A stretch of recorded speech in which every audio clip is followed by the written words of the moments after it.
This is the Hockey Podcast Network, your home for hockey talk on every team in the NHL.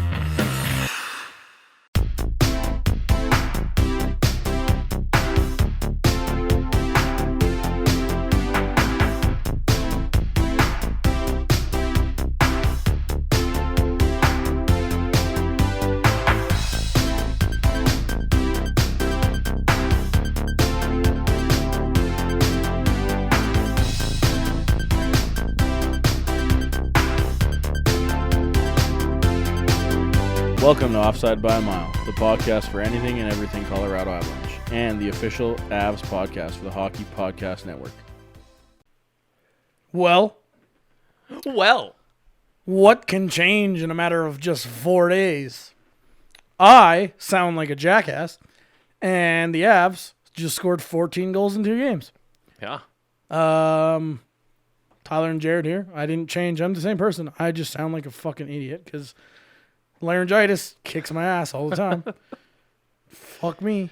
Can barely speak. It's gotten so much better today. I could barely sleep last night because it was just like this constant state of just itchy and sore. Damn. Good times. That being said, I'm gonna talk as much as I can today because I'm not gonna have to talk for 4 or 5 days. I'm gonna celebrate a goal. Yeah. Because the Avs are through to the second round. Yeah. Fuck yeah. The Arizona Coyotes power play is hot shit. And the Avs power play started to freaking heat up for sure. I think we've talked about this, but Corey and Richie, when we were on the Arizona podcast, asked us if we were scared of the Arizona power play. And I said, no, I'm more scared of the Avs PK. Yeah. And well, fuck me. The Avs PK was so good. It was really good. And the Arizona power play had 0 shots in a full game, I think 4 out of 5 games. Yeah. Maybe 3 out of 5. But it was the majority of the series. Yeah, I mean, they pretty much controlled that series after game 3. It was all Avs. I mean, there's nothing much else to say. It's I was saying to you earlier, at the start of this game was the first game of any of my teams playing in the playoffs where I had 0 nerves. And I'm just oh yeah, today. I'm sure we'll be fine. Today went so well for a series clinching game. Oh yeah, just dominated. I mean, Monday was fantastic. Monday was perfect for you and I because we got to watch the first 4 goals, watch them go into the second intermission up 4-1 with a pretty good chance that we weren't going to miss much while we were at baseball. Right, yeah, we had to miss the third period, and it was thank God, because yes, we're good. We missed some big moments with Makar.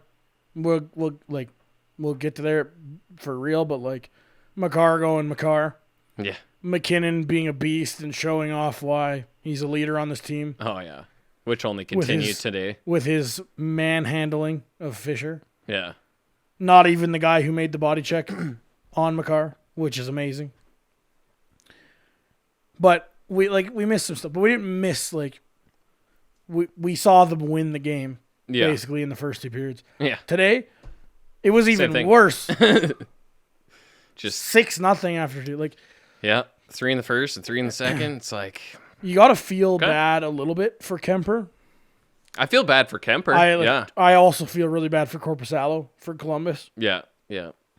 But for Kemper, over the last 2 games, he looked human. For Korpisalo, over today, the game 5 experience against Tampa Bay today on Wednesday, same thing. He looked human. 5 goals on 25 shots for Korpisalo today. 6 goals on 29 shots, I believe, for Kemper today. Yeah.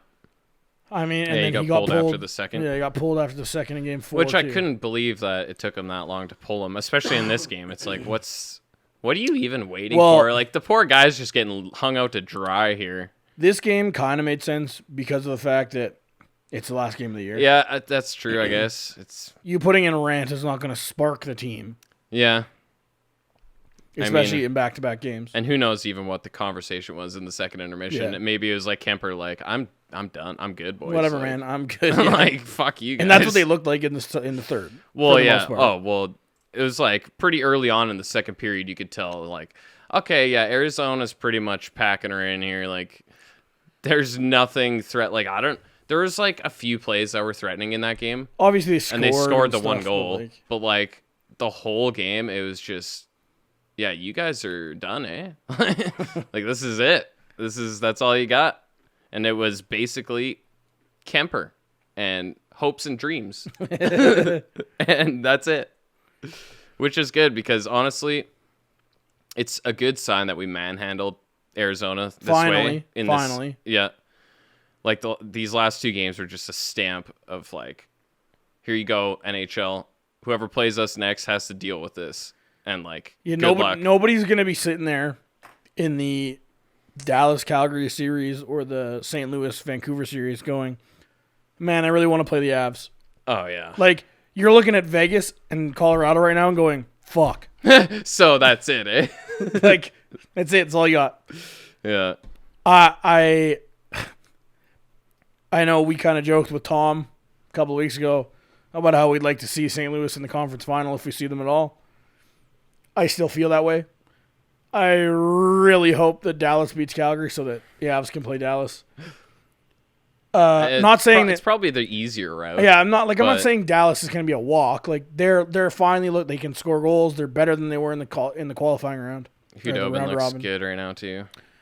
But Hudobin doesn't look as good as Bishop. Could.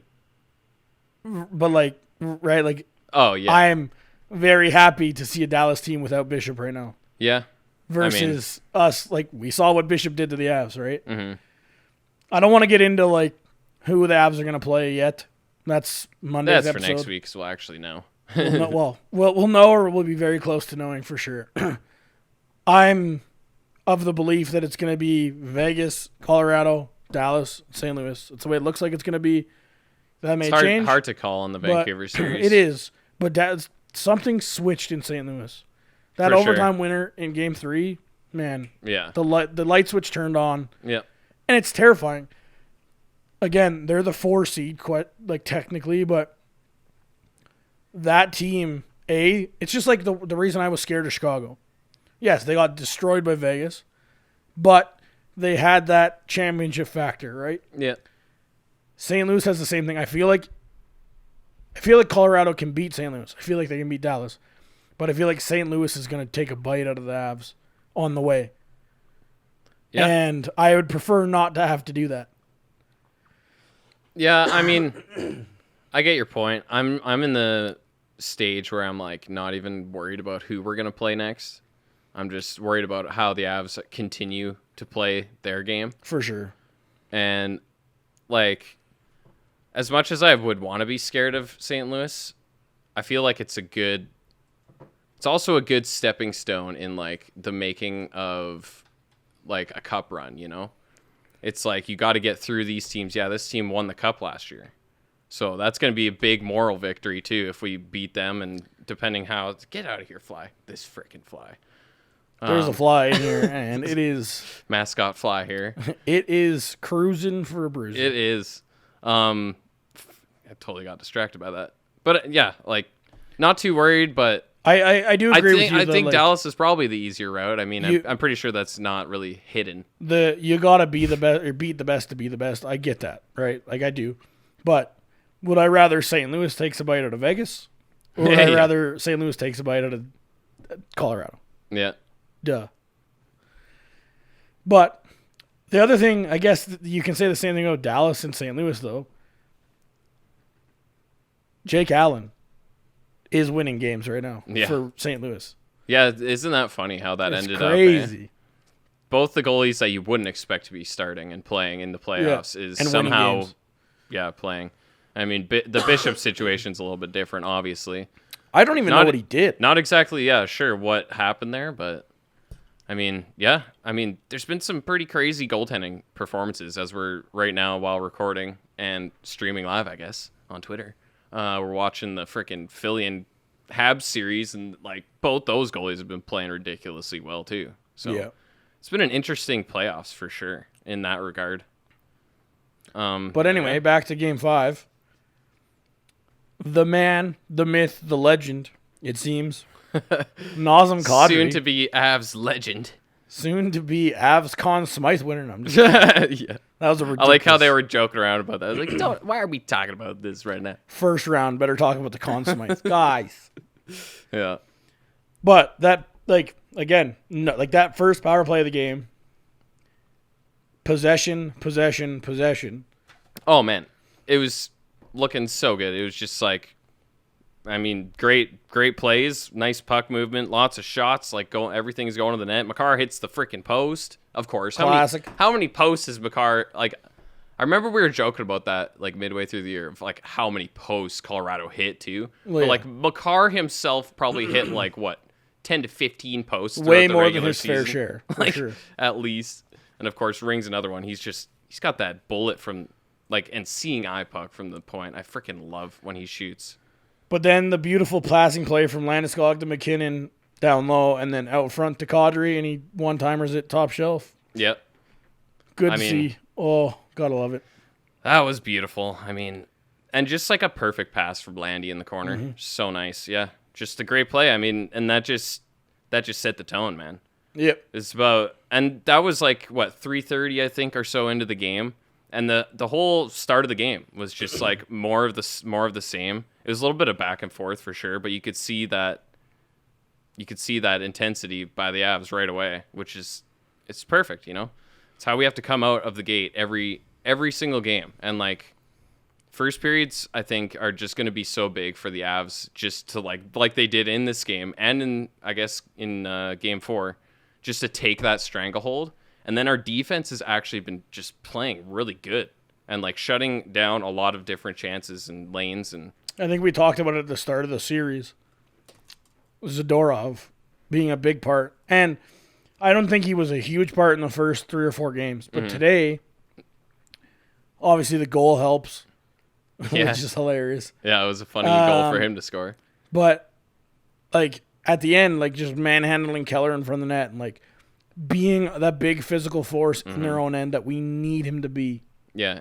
And he creates an intimidation factor too, Oh, yeah. right? Like when that guy's bearing down on you, you're shitting your pants a bit. Well, like, what I think was the second period when he took the stick in the face or whatever, Right. and, like, just went to the bench laughing about it.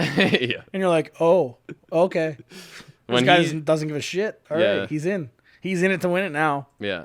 Yeah, when he gets into that mood of like not reckless, but like not minding to put his body on the line, that's No. for sure. And like he's going to be a big force and a big thing for the Avs going forward here, and it's just like Eric Johnson too, right?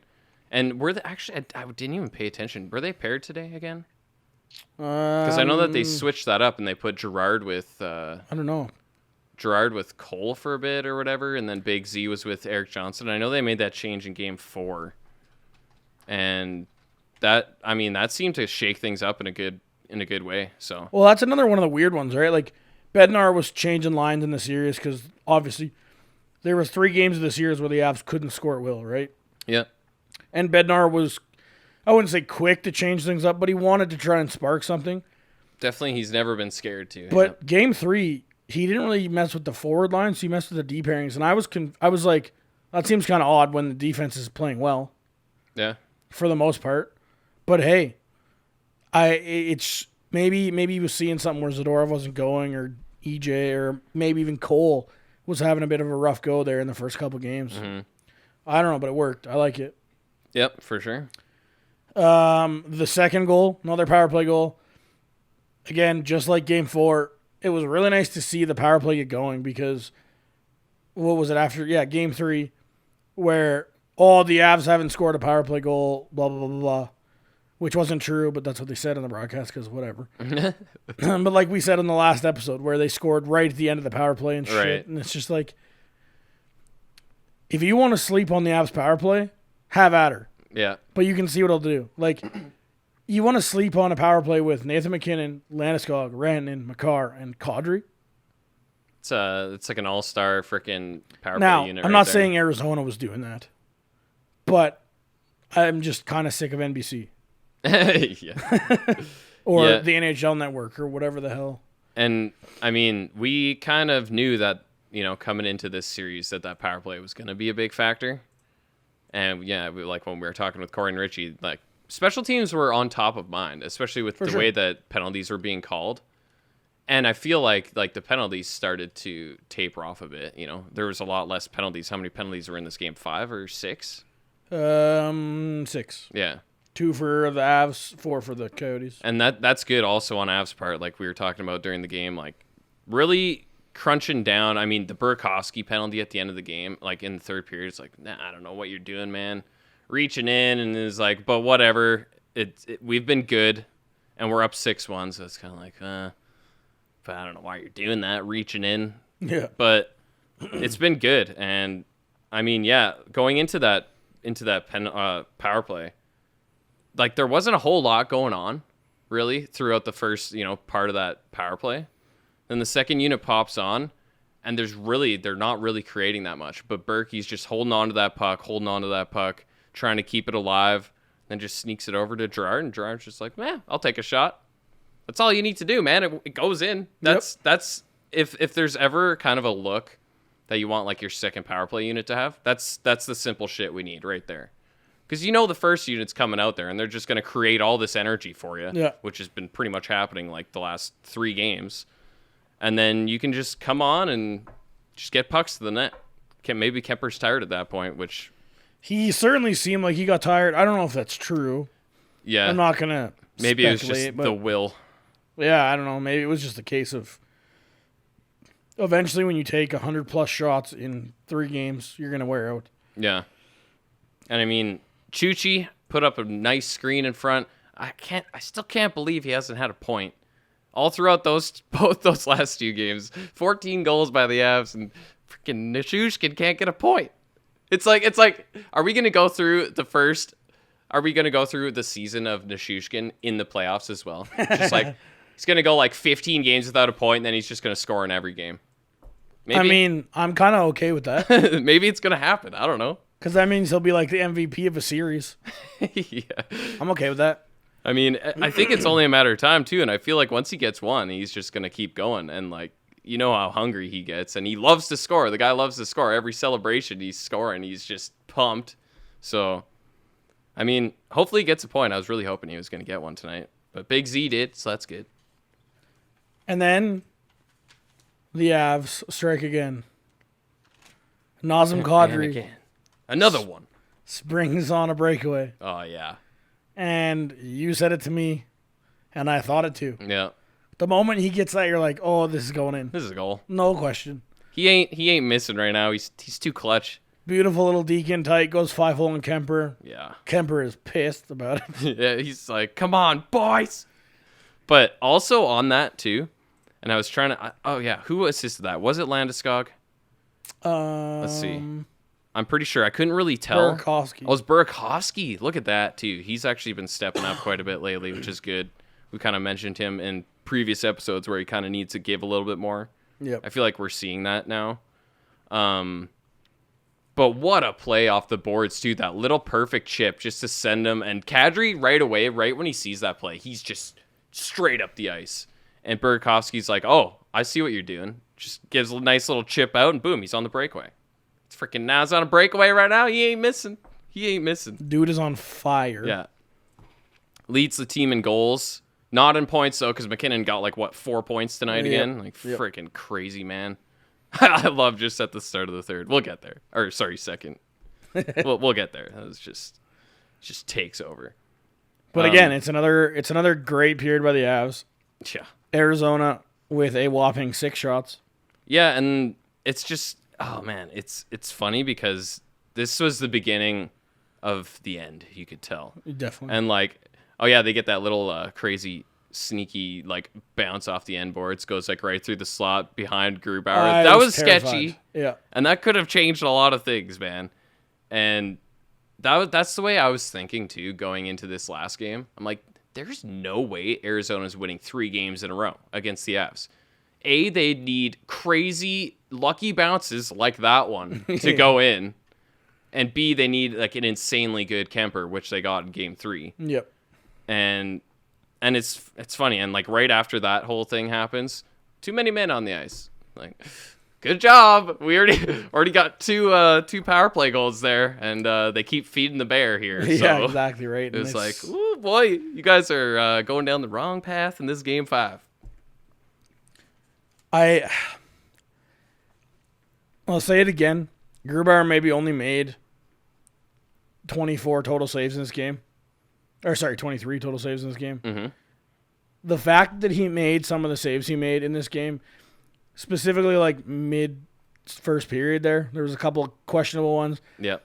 There was a couple of questionable ones in the third. Obviously, it didn't really matter at that point. Mm-hmm. But he still made some nice saves in the third. Second period, he was sharp. Yeah. But to stay sharp with 6 shots in a period is a hard job to do. Yeah. And I'm glad the broadcast was talking about that too. Yeah, me too. And I was really glad that like Pierre specifically, you can think whatever you want about Pierre. He's a freaking goofball. We know that. But I'm just glad that he was bringing attention to Grubauer and being like, yo, like he's playing good. Like this is what like you need to do as a goaltender to be successful in the playoffs. It doesn't matter how many shots. It literally does not matter. It matters how many go in the net. Yep.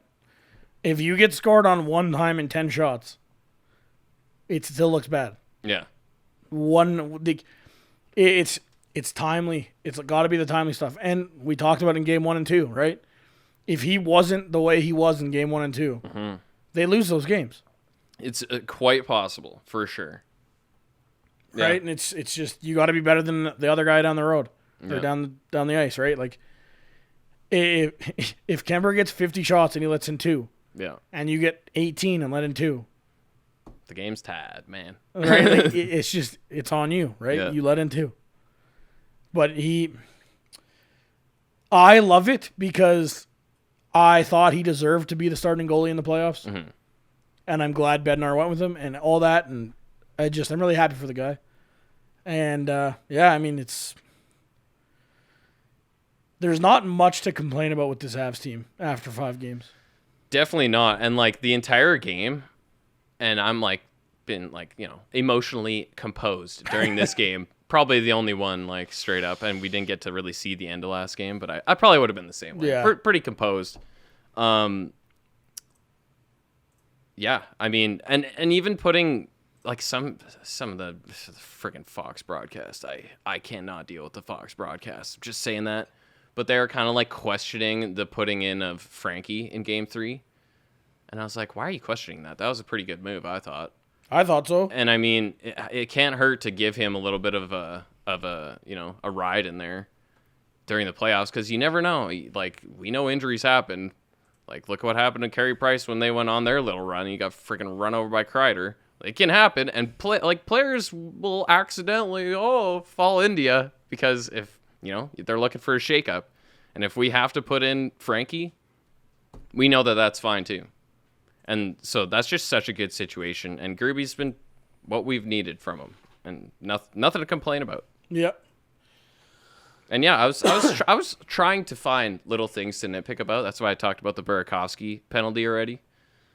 But there really wasn't, like you said, there wasn't much to critique about this game or the last game. It's just Avs pouring it on, and the other team can't keep up. Boom. So. Yeah, crazy first period. 3 right off, 2 quick ones, and then that breakaway by freaking by Kadri from Burakovsky. It was great. And yeah, we go into the second period.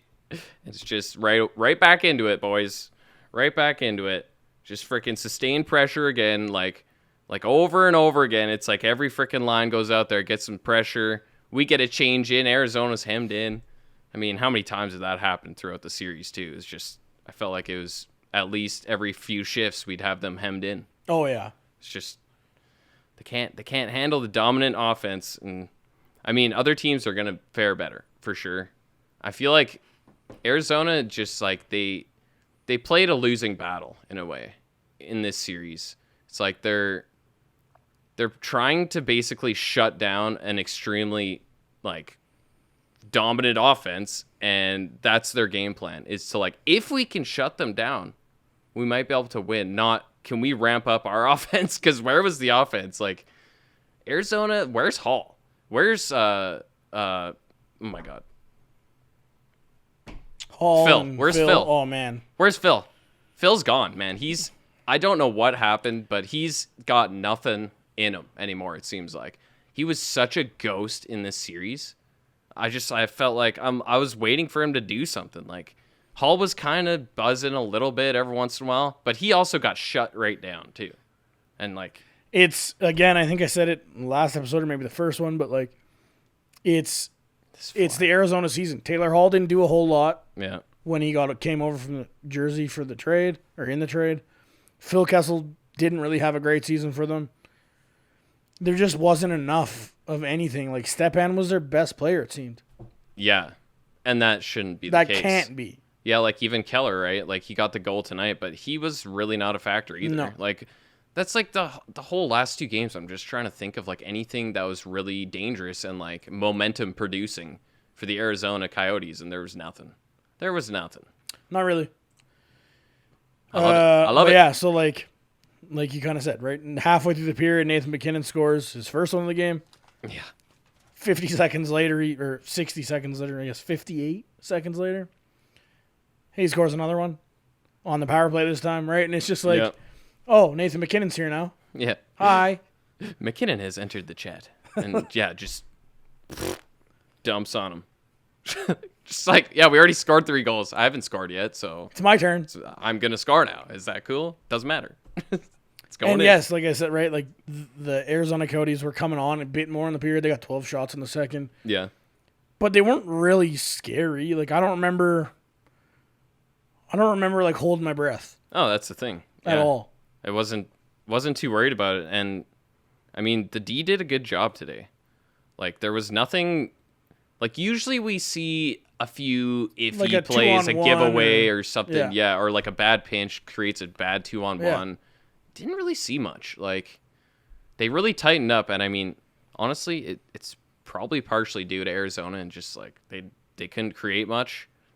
But going forward, that's just like a great sign. If we have that solid a defense and that kind of goaltending, like there's no way theoretically there's no way a team can score more than us. Like As long as they don't have a brick wall like Ben Bishop in that. yeah, and I mean I don't know what's going on with him, but hopefully he stays away. Stay away. Stay away. But yeah, I mean just so much energy, and like I want to point out that fourth line again cuz like holy crap, dude. I can't talk enough about them, man. I love when they're out there. They create like the most energy on the team. Like other than the top line, I feel like there's like every shift they're in there, they're grinding, they're forechecking, they're creating something. Like Calvert, I don't know how many times this guy's had like some pretty good opportunities. He went on a breakaway in the second period too, just flying. Like man, he's got some wheels, and like he's so valuable. Like that whole third line, and like Nieto and Belmar have both been playing really well too. I can't even say enough about them. They make the most of their ice time. Every time they're out there, they're creating something, and it's like I'm pretty sure it was right before MacKinnon's goal. Yeah, it was. They just created all this energy and all the pucks to the net, and they get a change in, they pop the first line out, and they get a really good chance. I think it's a Graves point shot. That like they move the puck around, Graves gets a nice point shot, they get the face off, they win the face off, MacKinnon scores. So it's like that's all created momentum by the fourth line, and they're so good.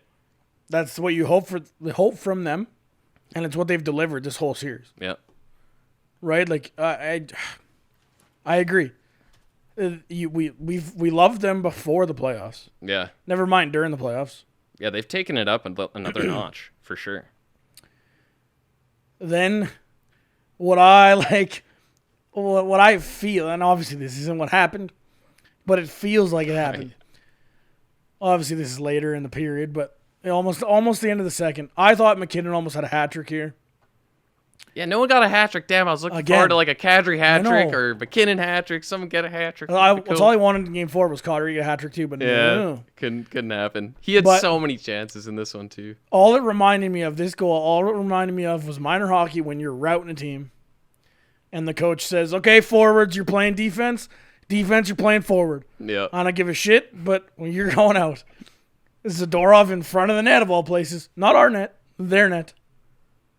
And MacKinnon on the point. Yeah. Rifles went in there, off Zadorov sticking in the net for the 6-0 lead. Just amazing. It was so sick, man. It's so funny. That was so sick to see. And it's like neither of them looked out of place in what they were doing there, too, right? Like MacKinnon just corrals it on the point, and he just sees like Z's coming in the back door, and I can't remember who else is in front there. But he's like, "Oh, I'm just gonna shoot it right at their stick, see what happens." Sure enough. At first, I thought it went off the Arizona stick, and it was MacKinnon's third. Yeah. And then it was like, oh, no, it was Zadorov. And Big it's like, Z. was Zadorov scored there? Yeah, like what are you doing down there, dude? And he looked good today. Like, yeah, you were saying earlier about like the physical play and stuff. But also, he was carrying the puck really well today. Like, he had a couple of really nice just rushes out of the end, and he's got that little knack too. Like, he's not scared to be offensive at all. Like, when the time is right, which I think he picks his shots pretty well. When he's in the game.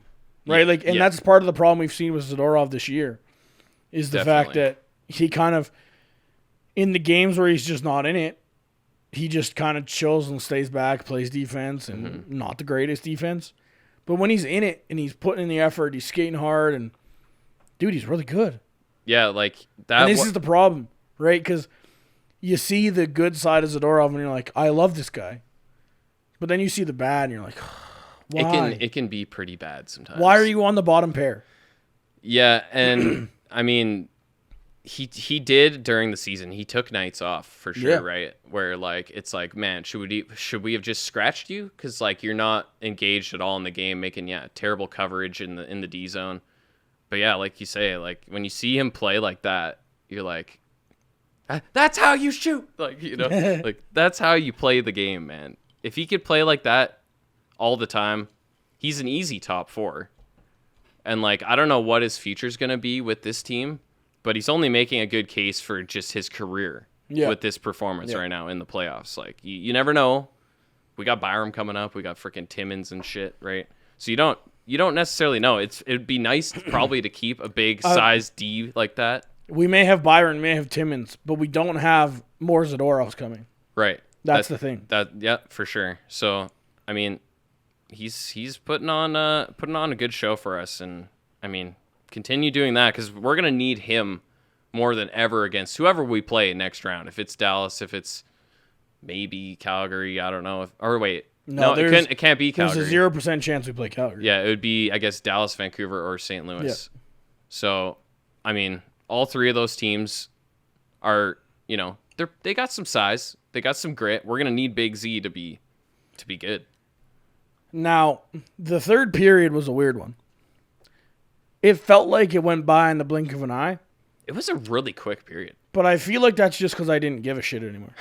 Yeah, every 10 seconds doesn't like take a year. Yeah, like I feel like I just didn't care. Yeah. Because all of a sudden I looked up and it was like 1:40 left. I was like, whoa, what the hell? Yeah. That being said, Avs take their 2 penalties of the game in the third. Both of them were pretty lazy. I'm trying to think of the other one other than Burakovsky. Who was it? Tyson Jost holding on Goligoski. Oh, right, yeah. This is the one they scored on. Right. Or no, I guess they didn't score on the power play, right? It was after. But, I mean, I joked and said they were taking PK practice. Yeah. Take some penalty, boys. We need some PK practice for next series. That being said, they literally had 0 shots on both power plays, so wasn't that great at practice? Yeah, I mean, the PK's been really good, but also Arizona's power play is not good. It wasn't good anyway. No. But like you said, best PKs are the aggressive PKs, which I can kind of pertains to both PKs because Arizona's PK in this game was awful too. Yeah. Like they just kind of sat back and let the Avs do whatever they wanted. We're gonna block the shots you take. It's like no. You can't give them that kind of time and space. These guys are way too skilled, as you saw with like the Kadri goals. Just like picked them apart, dismantled that PK. But then like the PK for the Avs has just been consistently like that those high wingers have been so aggressive, and when there's a loose puck, the D or whoever's closest is getting there to make that battle happen. Yep. And pucks and out have been really good. Like, we haven't really failed on clearing pucks too much. Been pretty clean. Pretty clean. But yeah, I mean, it's easy to be happy after you win a playoff series 4-1. Yeah. I'm stoked it was 4-1. I mean, we both picked 6 We games. gave him the benefit of the doubt. But I'm really happy he didn't go to 6. Yeah, me too.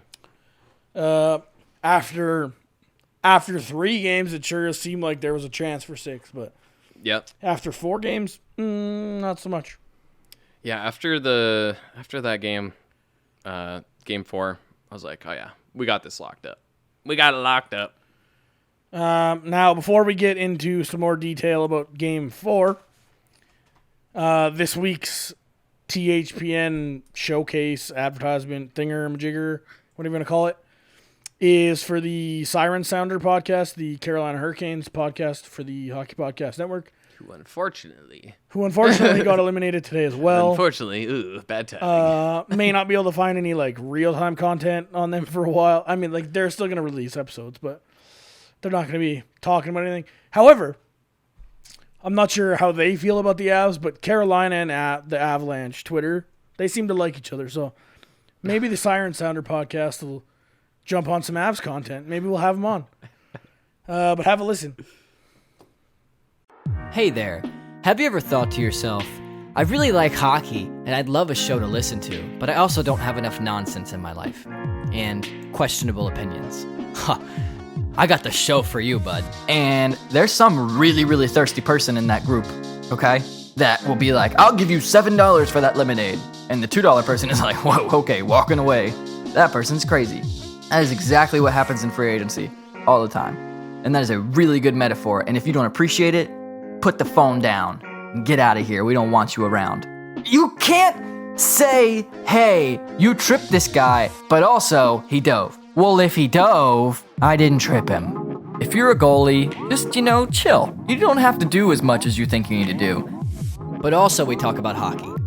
So go check out Siren Sounder, a Canes podcast on the Hockey Podcast Network. New episodes every Monday and after every playoff game during the playoffs. Let's go, Canes! If you're a goalie, just chill. You don't have to do very much. Ooh. I have to stand there for an entire game while you lazy bastards get to sit on a bench. Screw you. Oh, man. That's great. I love how they have a Canes podcast brought to you by a bunch of jerks and HockeyPodNet. First and foremost, it's the bunch of jerks, okay? I remember I listened to quite a few of their episodes over the course of the season. They're great guys. They definitely got a great podcast over there. So, check them out if you like the Canes. I do feel bad for how they got eliminated today because, they played Reimer against Boston. Oh, yeah, I still didn't see that goal. Damn it. Which was a mistake because, history. Optimus Reimer. But then they played Mrazek today, and he got scored on from behind the net. Like, behind the net. That's rough. So, that was the game winner in the second period. Yikes. Yeah. Yeah, I guess. Yeah. Poachy. Oh, well. But anyway, back to the Avs game 4. Again, another rout. We're not gonna go into detail about it. So there was a goal, then there was another goal, then there was another goal. Yeah. That's it. Game over. Yeah. That's all we got. Also, there was 2 more goals from Nazem Kadri. This time they were both on the power play. Fucking crazy, dude. This guy, okay, I knew we had, some nice veteran presence. Hopefully no red mist, knock on wood. We're doing good, Naz. We're doing good, Naz. You haven't freaked out yet. I knew we had what we had in Kadri. I didn't know we had Ultra Kadri coming out for playoffs. Yeah, everybody who's like the comparisons between Nazem Kadri in Leafs land versus in Avalanche, he never played this good ever in Toronto. I'm not saying the Leafs didn't miss Kadri this year. They absolutely did. Oh yeah. There's a lot of takes on Twitter today. Okay, so we're doing this live, obviously. Montreal just scored a really weak goal on Carter Hart, which is really weird to watch. Back-to-back shutouts. This is very Philadelphia-like goaltending. This one. Oh, no. Anyway, there's a lot of weird or bad takes, in my opinion, on the Kadri trade and like that shit. First of all, the Leafs traded a guy in Nazem Kadri not because he was a problem, but because he was valuable. Mm-hmm. He was a guy that had a good contract, like a cheap contract for what he was worth. 30-goal scorer in the fours. Had the credentials. Yeah. Had the credentials. Was a gritty guy. Somebody the Avs needed. The Avs traded a guy in Tyson Barrie, who A, they had a surplus of defensemen like Tyson Barrie. Mm-hmm. B, was a guy on an expiring contract. And C, a guy that the Leafs desperately needed because they needed defensemen. Yeah. It was a great trade all the way around. Not so much for the Leafs because Barrie didn't really perform. But they also got a center replacement in Kerfoot. Yeah. Right? Like, it was a good trade. It was not because Kadri was a problem. It was because he was valuable. He was a guy. The Oilers didn't trade Taylor Hall for Adam Larson because Taylor Hall was a problem. Right. They traded as Taylor much Hall as people want to valuable. believe that. Yeah. Yeah. Right? But Nazem Kadri has paid off in spades for Joe Sakic because Joe Sakic is a fucking mastermind. I guess he's from the future or something. I don't know. Him and Matt Groening have been hanging out. Maybe. Groening's like, yo, I got some tidbits for you. Yeah.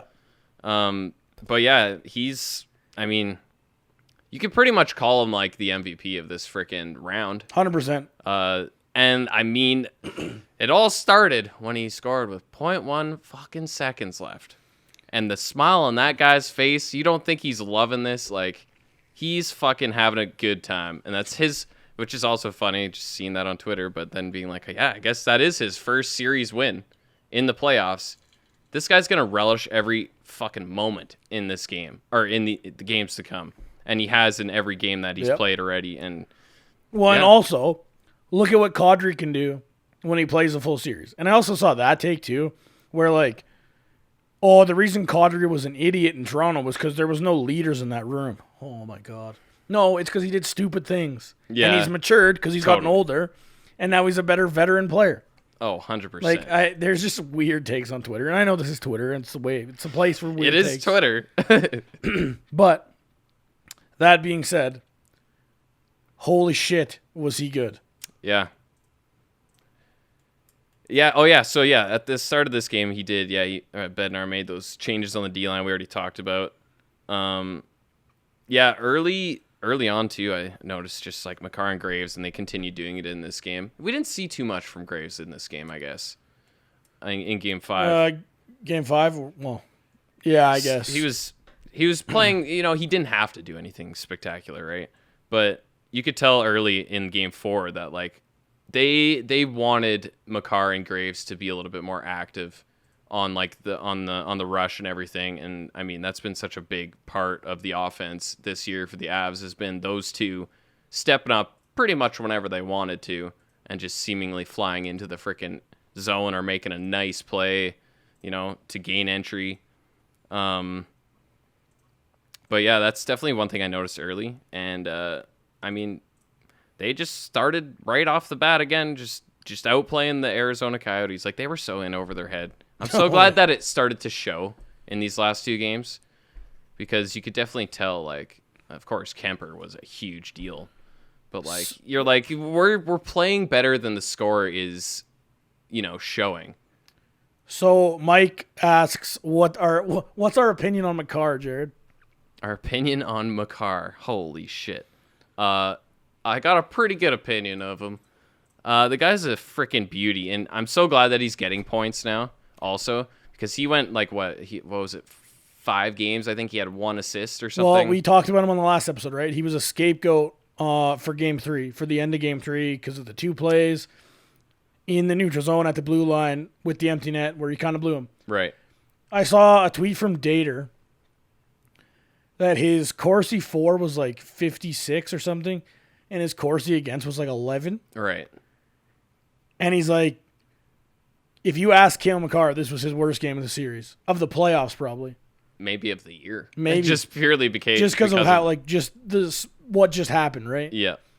But Cale Makar owned that loss and came out in this game was a different player. He was a man possessed. Oh yeah. And that goal he scored at the start of the third period, or was it the It just gave me goosebumps thinking about it right there. It was right at the end of the second, I believe. No, it was early. Or was it early in the third?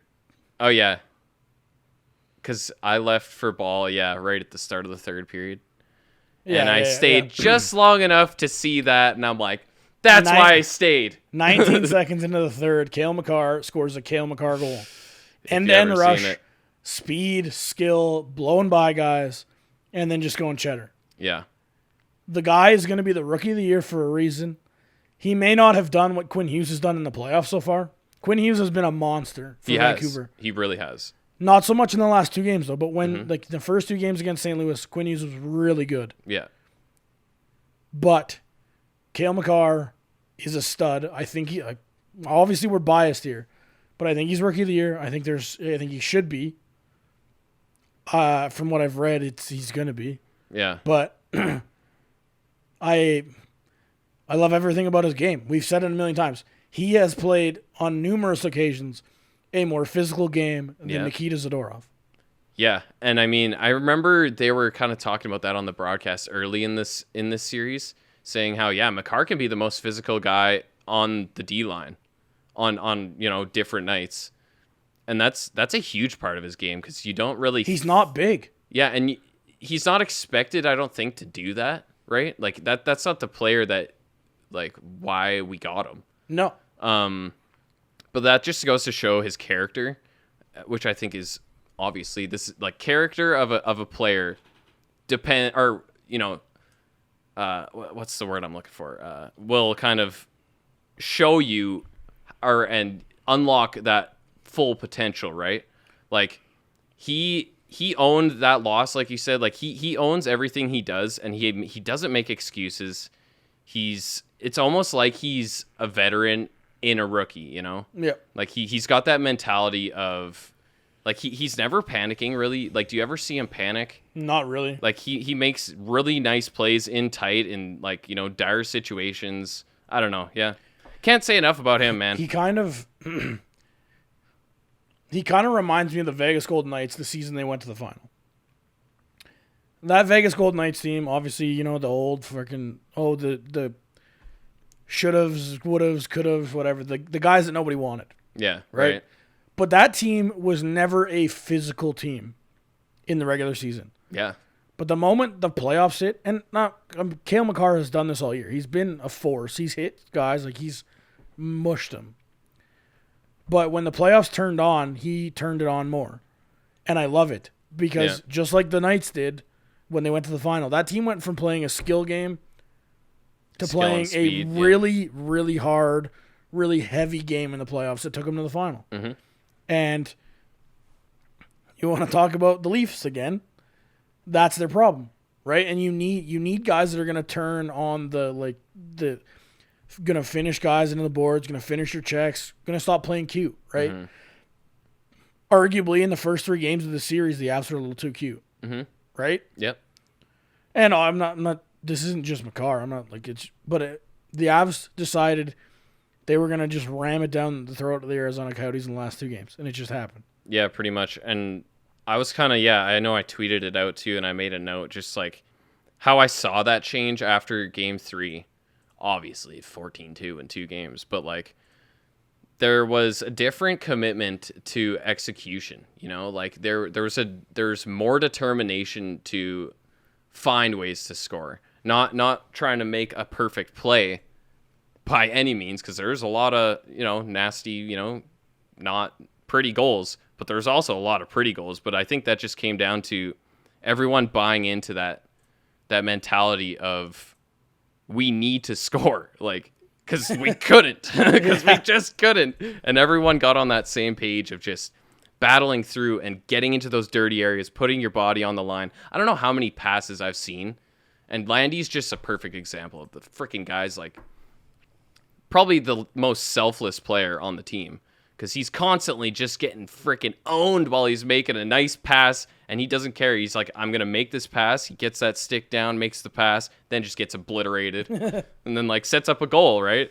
And, like, even, Burakovsky today on that nice chip to Kadri, he gets right in that dirty area, takes a little bit of a bump, gets that chip out. Like, there's just been, the commitment level has just risen so much. And, like, first 3 games of the series, I was a little nervous. But now coming out of this series after those last 2 games and winning 4-1 in dominant fashion, that's why I'm not too concerned about who we're playing next, because I'm just like, these guys are ready for the long haul, and everyone's buying in, and, led by the leadership of, like, freaking Nathan MacKinnon, who's just been lights out.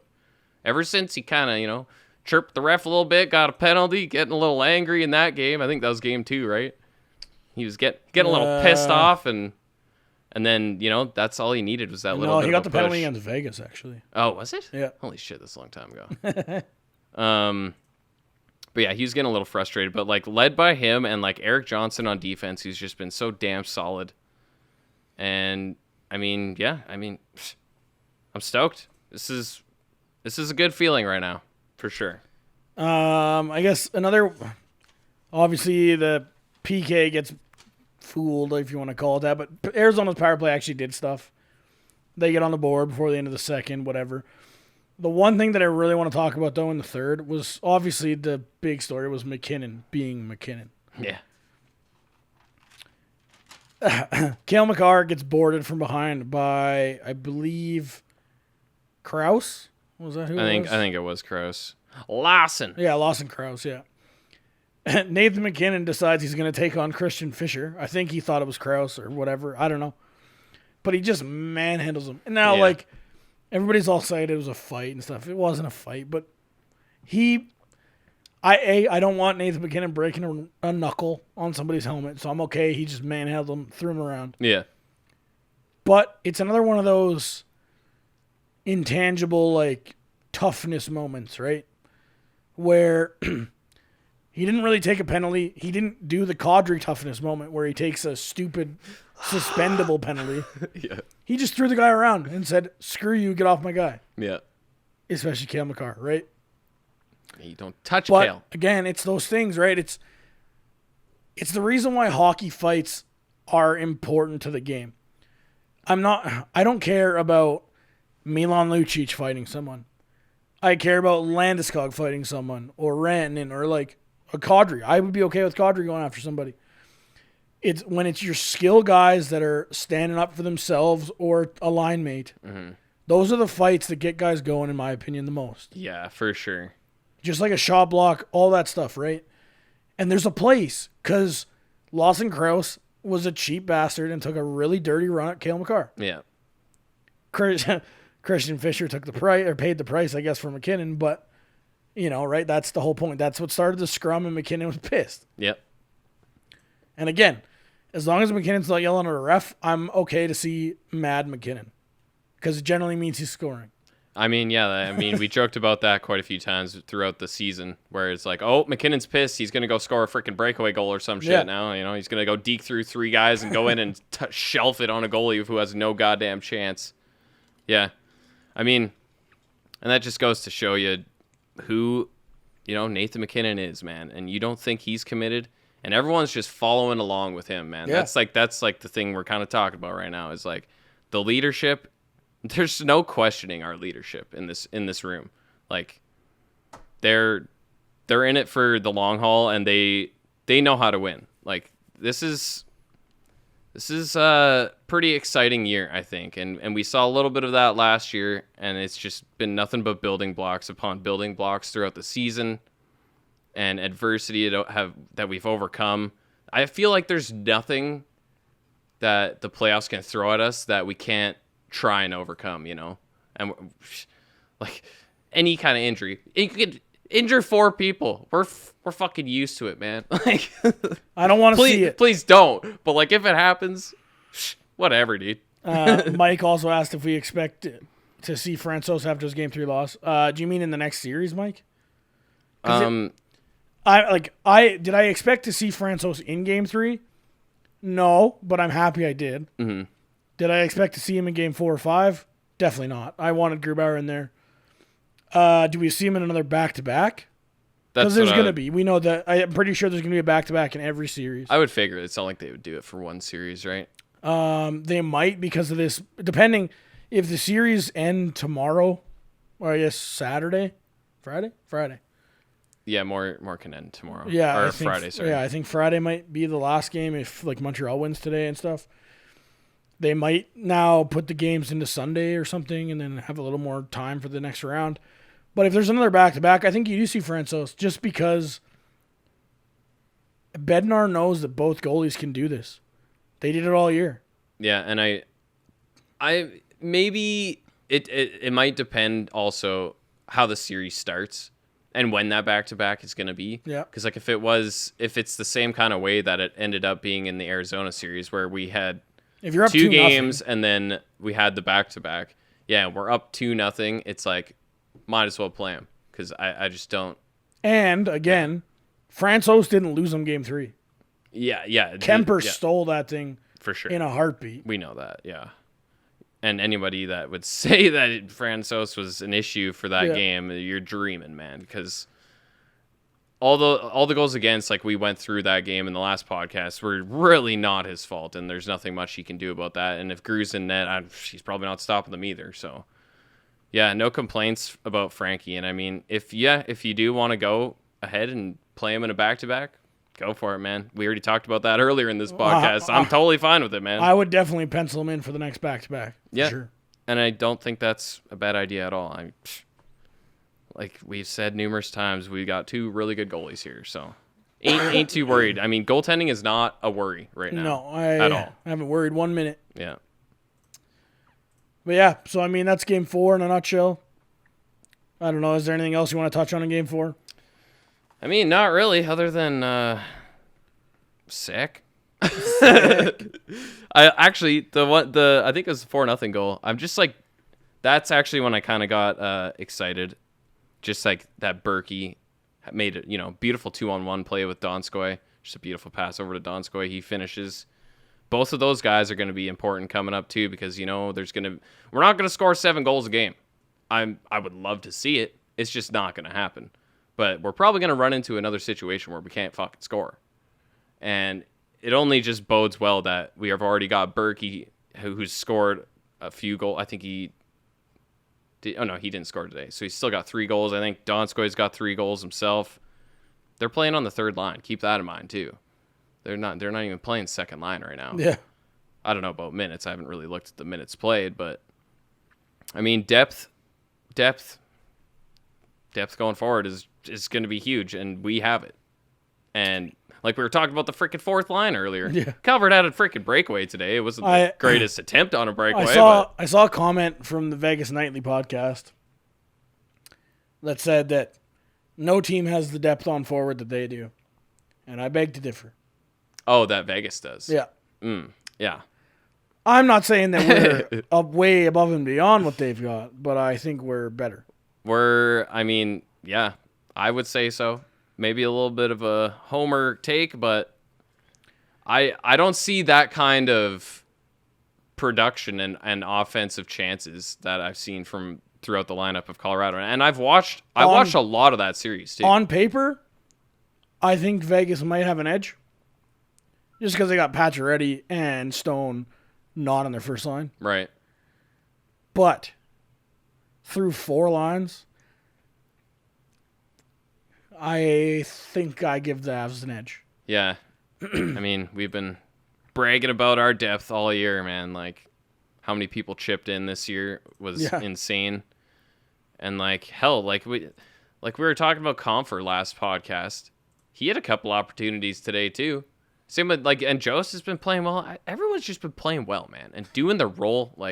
I can't even complain about anybody, literally, which is unusual because usually we have someone that we're like, oh, this fucking player, what the hell was he doing?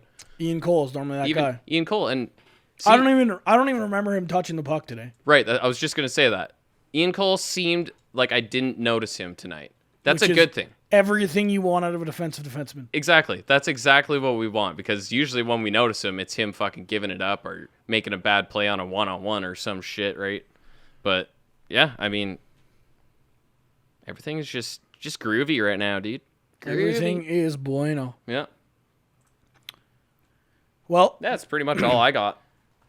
for everyone who tuned in on Twitter and on Facebook and all that good jazz, thanks for watching. Thanks for listening. For those listening on Thursday, hopefully you had a good night partying up the Avs Series 1 win. Hell yeah. And hopefully, I'm pretty certain we're going to know our playoff opponent for round 2. We'll have a good Sunday. idea. And we'll break that down on Sunday. We'll probably have that podcast host on as a guest. Yeah, that'd be sweet. Yeah. And, see you Monday. Hopefully I can talk. The biggest thing you can do to support us is by going to iTunes or Apple Podcasts and giving us a 5-star rating. Also, if you're looking to donate to the network, visit the Hockey Podcast Network's Patreon page. All donations go straight to the podcast host. Thanks, and see you next episode. You're listening to the Hockey Podcast Network on Twitter at HockeyPodNet. New episodes every Monday and Thursday. Download at thehockeypodcastnetwork.com or wherever you get your podcasts from.